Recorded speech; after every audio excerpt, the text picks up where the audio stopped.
Bonjour à toutes et à tous et bienvenue dans ce nouveau tutoriel, la deuxième partie du saut du personnage. On va tout de suite attaquer, comme ça vous aurez un jeu relativement jouable, comme ça on perd pas trop de temps.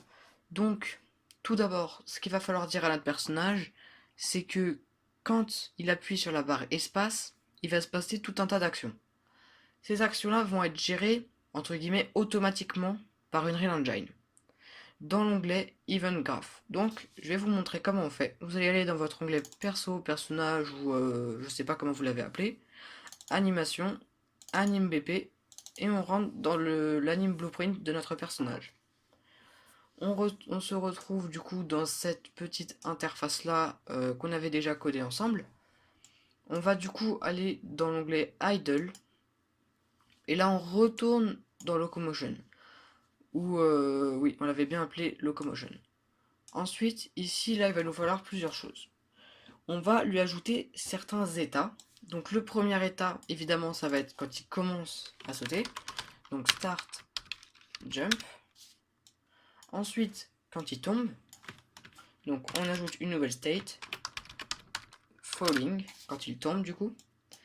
Et un dernier état qui va s'appeler, on va l'appeler end, jump.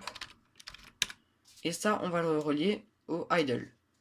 On va mettre ça un peu plus proprement en faisant comme ceci, et voilà.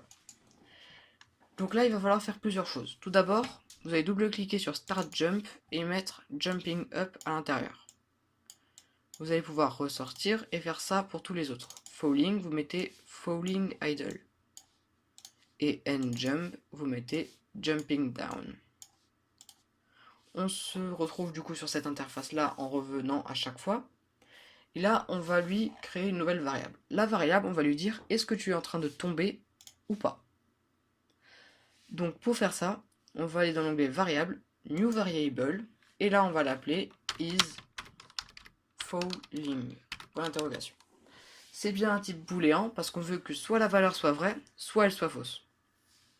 Donc on va aller dans le premier lien, vous doublez-cliquez là-dessus, et vous allez le mettre dedans directement. Vous allez faire la même chose pour le second. Pour le troisième, par contre, là, on va lui dire qu'il n'est pas en train de tomber. Donc vous allez chercher not, boolean, et vous le reliez. On va ensuite dupliquer en faisant CTRL-C sur les deux nodes ici, et le coller juste là. Voilà. Maintenant, évidemment, notre personnage, si on compile, ça fonctionne bien. Il n'a pas l'animation qu'il est en train de tomber, donc c'est bon. S'il a une animation quand il est en l'air, c'est que vous êtes trompé sur les notes. Et donc vous devez juste simplement inverser. Les deux là sont bien normaux et les deux là ont un note. Voilà, il faut le savoir. Si vous vous trompez, il suffit juste d'inverser ça et ça fonctionnera. Sauf que maintenant, si on teste, ça ne fonctionne pas. Je vous spoil un peu, ça fonctionne pas. Pour ça, il va falloir qu'on définisse notre variable isFalling, parce que par défaut, elle est en non, ce qui est normal, parce qu'on n'est pas en train de tomber quand on est à notre état normal, et donc il va falloir définir cette valeur. Pour la définir, il y a un petit node qui existe déjà, donc on va appeler la fonction de notre personnage, parce que c'est là-dedans qu'on va pouvoir trouver ce petit node, et donc pour appeler notre personnage, on va faire cast to. Et là, vous allez mettre le nom de votre personnage. Donc moi, c'est BP underscore Emma. Je vais le prendre.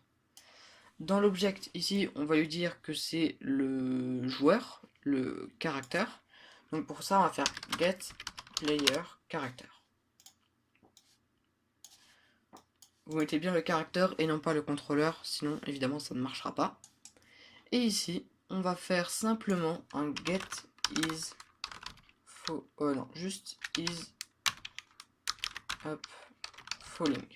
Character movement. Et ça, c'est le code qui va vous permettre de savoir si votre personnage est en train de tomber ou non.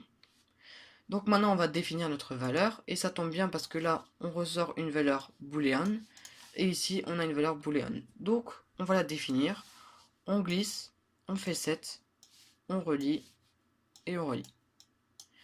Pour définir une variable, vous pouvez également appuyer sur la touche Alt, vous restez appuyé, vous lâchez, ça la définit, et en restant appuyé sur CTRL, ça fait un get, donc vous récupérez la valeur.